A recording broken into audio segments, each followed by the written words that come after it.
How do we figure this out? So what they do is eventually they come up with this language of being and person. Being describes what you are. Person describes who you are. This chair has being. It's what philosophers called ontological status. But it doesn't have personhood. I didn't ask its permission to sit on it. Right. But it does exist. Yeah. And so being is what you are. God is Yahweh.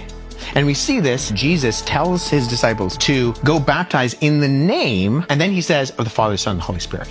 So he says the singular name, but then he describes three persons. And so this is the question the early church is wrestling through when they say, okay, Jesus is given the honors, the attributes, the names, the deeds, and the seat of God. It's an acronym, HANDS. The Spirit is given the honors, the attributes, the names, the deeds, and the seat of God. And the Father is given the honors, the attributes, the names, the deeds, and the seat of God. There's only one God. How do we understand this? Now, the ancient Jews actually already had a concept of this in that they weren't Unitarian fully. God can rule and reign in heaven, and yet the Ark of the Covenant could still have God's presence. Before Sodom and Gomorrah, Abraham is met by three individuals, two that are identified as angels and one that is identified as Yahweh God. The angels go off to Sodom and Gomorrah. Abraham dialogues with Yahweh. Eventually, Abraham leaves, and then in chapter 19, in Genesis 19, says that Yahweh on earth rains fire and brimstone from Yahweh in heaven. Now, you only have one Yahweh, so what's going on there? Well, we would say, within like a Christian framework, this is the pre-incarnate Christ. He is not enfleshed in who Jesus is, but this is the complex unity. And the Jews understand this, and even early on in rabbinical Judaism, there's also this idea of the Shevrot, which are like the presence and spirit of God all throughout the earth. So in that sense, ancient Judaism, sometimes it's called the two powers in heaven. I don't love that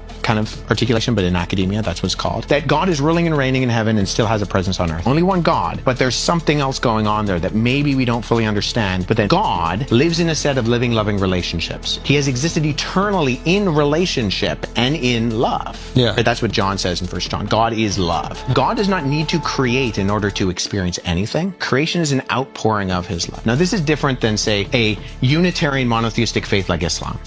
In Islam, in one sense, philosophically, God does need to create to experience love, because love requires an object and a subject. And so, in order to feel love, the Unitarian God of something like Islam needs the object in order to feel that. That's not true for Christianity. The Father has been loving the Son in the power of the Holy Spirit forever. The early Christians are wrestling through these things in order to formulate the language of this. Eventually, they come up with this idea, one being in three persons. Being describes what you are, persons describe who you are.